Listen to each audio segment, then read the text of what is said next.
साथियों नमस्कार, आदाब, सत श्री अकाल, जय भीम, जोहार। मैं डॉक्टर दशरथ हिनूनिया स्वागत करता हूं आज की परिचर्चा में। साथियों, कल बहन मायावती जी की लखनऊ में एक विशाल रैली हुई और जिसमें लाखों की संख्या में लोग एकत्रित हुए और इससे ये बात सिद्ध हुई कि बहन जी में आज भी संगठन क्षमता है, जिसके बलबूते के ऊपर यदि बहन जी चाहे तो बहुत बड़ा परिवर्तन ला सकती है। क्योंकि ये जो भीड़ है वो अब तक की सबसे बड़ी भीड़ थी और 2016 के बाद में, एक लंबे अंतराल के बाद में लखनऊ में इतनी बड़ी रैली का आयोजन है वो बहन जी के द्वारा किया गया, ये इस बात का प्रतीक है।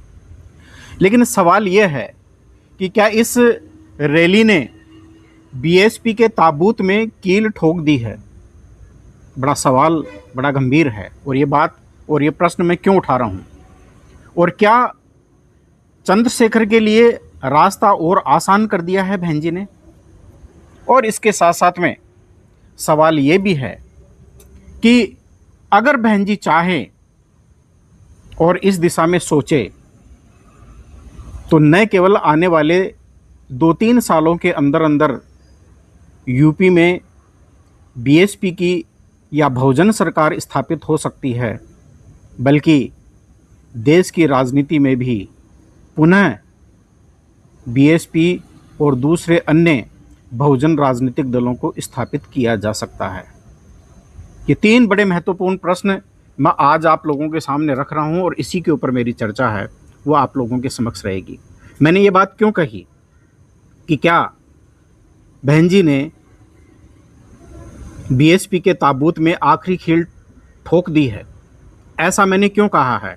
इसके पीछे आधार यह है कि इतनी बड़ी संख्या में लोग इकट्ठा हुए, लेकिन बहन जी के भाषण से, बहन जी के द्वारा जो 1 घंटे का भाषण दिया गया, उन्हें निराशा हाथ लगी। और वो निराशा हाथ क्यों लगी कि एक तरफ योगी सरकार और बीजेपी सरकार का गुणगान करना, ये किसी भी दृष्टि से जो बहुजन वोटर्स हैं वो उनको किसी भी रूप में गवारा नहीं था, नंबर 1।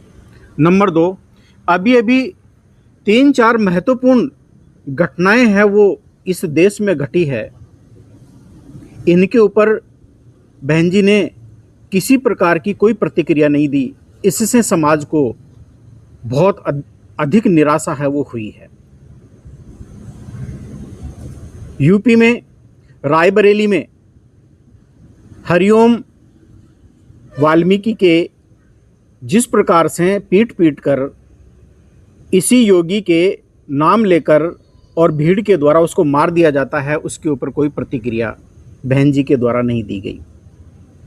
उमा शंकर नाम के प्रयागराज के व्यक्ति को मेला का बोझा उठाने से इनकार करने पर उसको मार दिया जाता है, उसके ऊपर बहन जी ने कुछ नहीं बोला। हरियाणा के आईपीएस ऑफिसर जो वाई पूरन कुमार है, उसके ऊपर बहन जी ने कुछ नहीं बोला। और सबसे महत्वपूर्ण बात यह कि चीफ जस्टिस बीआर गवई के ऊपर राकेश नाम के एक व्यक्ति के द्वारा, जो कि सिरफरा व्यक्ति था, मनुवादी मानसिकता से ग्रस्त एक बीमार आदमी था, सीजीआई के ऊपर जूता उछाला जाता है और फिर उसका जिस प्रकार से मीडिया में गुणगान किया जाता है, उसकी भी आलोचना बहन जी ने नहीं की। इसी वजह से जो है वो जो बहुजन समाज है वो बहन जी की इस रैली से काफ़ी जो है वो आहत हुआ और निराश हुआ। और इतनी बड़ी संख्या में जो लोग इकट्ठा हुए थे और अपेक्षा थी कि शायद आने वाले समय में मिलकर कुछ परिवर्तन है वो लाया जा सकता है, लेकिन उस मामले में पूरी तरह से जो है वो शायद निराश होते हुए दिखाई दिए। इसलिए मैंने ये बात कही कि क्या बहन जी ने ये बीएसपी के लिए बीएसपी के ताबूत में आखिरी कील ठोक दी है। अब दूसरी बात पर आते हैं कि क्या चंद्रशेखर के लिए उसने रास्ता साफ कर दिया है? क्योंकि जो बहुजन वोटर अब बहन जी से निराश होगा, स्वाभाविक है। वो या तो चंद्रशेखर की ओर जाएगा, या कांग्रेस की ओर जाएगा, और या फिर समाजवादी पार्टी की तरफ रुख करेगा। और इसीलिए कल बहन जी की रैली में कांग्रेस के ऊपर भी प्रहार किया गया और समाजवादी पार्टी के ऊपर भी प्रहार किया गया। और मोदी जी का केवल इस आधार पर गुणगान करना कि जो मान्यवर कांसीराम जी की पुण्यतिथि के ऊपर जो उन्होंने रैली की थी और कांसीराम जी के जो स्मारक बनाए गए थे, उनका जो रख रखाव है वो मोदी सरकार कर रही है। ये तो ऊँट के मुंह में जीरे के समान है। बहन जी, ऐसे और बहुत सारे स्मारक है वो हम पूरे देश में बना सकते थे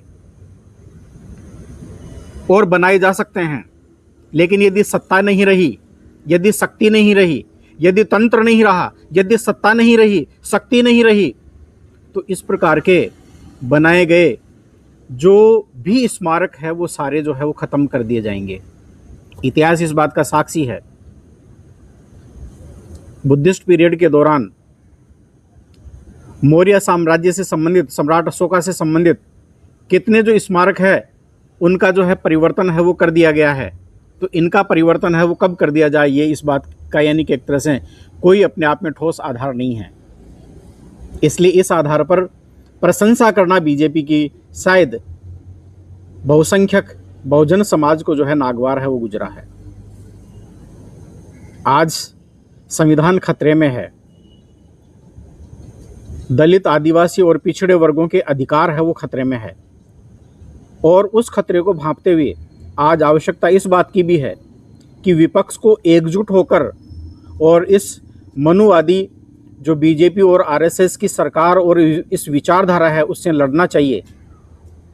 उस पर लड़ने के बजाय इस प्रकार की बातें करना है वो अपने आप में बेईमानी प्रतीत होता है। फिर तीसरी बात मैं ये कहना चाहूँगा कि यदि बहन जी आह्वान करे और बहन जी यदि ये यानी कि एक तरह से कॉल करे, तो 4 आज भारत की बहुजन शक्तियां हैं और इस दृष्टि से यदि वो एकजुट होते हैं तो निश्चय ही यानी कि एक तरह से जो है एक बड़ा परिवर्तन है वो समाज में आ सकता है। और इनमें खुद बहन जी में यानी कि एक तरह से संगठन और प्रशासनिक शक्ति है और वो उसकी प्रतीक है। विजय मानकर साहब जो कि एक विद्वान और विजनरी लीडर हैं, उनके पास में इस देश को एक दिशा और विजन देने का एक पूरा का पूरा प्लान है। वामन मेश्राम जी जो कि सामाजिक एकजुटता, जनसंघर्ष और संगठन के जनाधार को जोड़ने वाले व्यक्तित्व हैं। और चंद्रशेखर रावण जो कि युवा ऊर्जा और आधुनिकता और निर्भीक नेतृत्व के प्रतीक है। यदि ये चारों शक्तियां भारत में एक साथ मिल जाए तो आने वाले यूपी के विधानसभा चुनाव में और दूसरे अन्य राज्यों के विधानसभा चुनाव में और 2029 के लोकसभा चुनाव में बहुजन सत्ता को केंद्र में स्थापित करने से कोई नहीं रोक सकता। लेकिन इस बात को जो है वो समझना होगा, और जब तक इस बात को नहीं समझा जाएगा तब तक ये सारी बातें हैं वो केवल और केवल बेईमानी है, इसके अलावा कुछ भी नहीं है। आज बहुजन आंदोलन की सबसे बड़ी कमजोरी क्या है? नेताओं का अलगाव और आत्म केंद्रित अहंकार है। और यही अहंकार है वो उन्हें एकजुट नहीं होने दे रहा है। और ये अहंकार बहन जी के यानी कि एक तरह से कल की रैली में भी देखने को मिला। और इसीलिए ये लोग मिलकर साझा मंच है वो नहीं बना पा रहे हैं। बहन जी की रैली इसका उदाहरण है। उन्होंने एकता का आह्वान करने के बजाय अकेले संघर्ष करने की घोषणा की और अकेले चुनाव लड़ने की घोषणा की। तो आज यूपी में उनका 13% वोट रह गया है घटकर। 2007 में उनका 30% से ज़्यादा वोट था।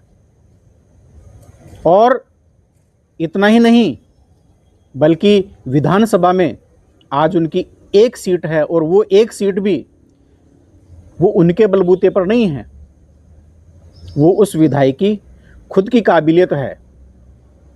और वो योगी सरकार या बीजेपी सरकार का उत्तर प्रदेश का जो है लोकप्रिय विधायक भी है। वो जब चाहे तब वो बीएसपी से पलटी मारकर और कहीं भी जा सकता है। तो ऐसी स्थिति में वो विधायक भी बीएसपी का विधायक नहीं मानना चाहिए।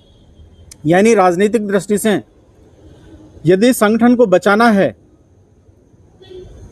और सामाजिक दृष्टि से बहुजन आंदोलन को मजबूत करना है, तो ऐसी स्थिति में एकजुट होकर और सभी बहुजन राजनीतिक दलों को भी शामिल करना होगा, तभी ये संभव हो पाएगा, अन्यथा बिल्कुल नहीं। अगर बहुजन एक हो तो सत्ता पलट संभव है। मैं बार बार इस बात को दोहरा रहा हूं। और ये भावना केवल राजनीतिक गणित मात्र नहीं है। अगर दलित, ओबीसी, आदिवासी, अल्पसंख्यक और प्रगतिशील वर्ग एक साझा राजनीतिक मंच पर एकजुट हो जाए तो भारत की संसद और विधानसभाओं में बहुजन बहुमत स्वतः स्थापित हो जाएगा। आज हर पार्टी बहुजनों के वोट पर टिकी है, पर बहुजनों के नेतृत्व पर नहीं। अगर नेतृत्व भी बहुजन हाथों में आ गया तो सत्ता, नीति और न्याय तीनों का केंद्र बहुजन समाज बन जाएगा। कल की रैली से यानी कि एक तरह से जो संकेत है, वो क्या क्या संकेत है वो हमें देखने को मिलते हैं। लखनऊ की रैली सत्ता की महत्वाकांक्षा दिखाती है, पर विचारधारा की अनुपस्थिति पूरी तरह से उजागर करती है। यह रैली बहुजन समाज का पुनर्जागरण नहीं बल्कि उसकी थकान का प्रदर्शन थी।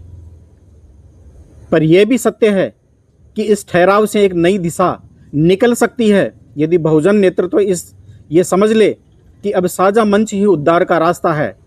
तो 2027 या 2030 तक भारत में बहुजन सत्ता कोई कल्पना नहीं बल्कि राजनीतिक यथार्थ बन सकता है।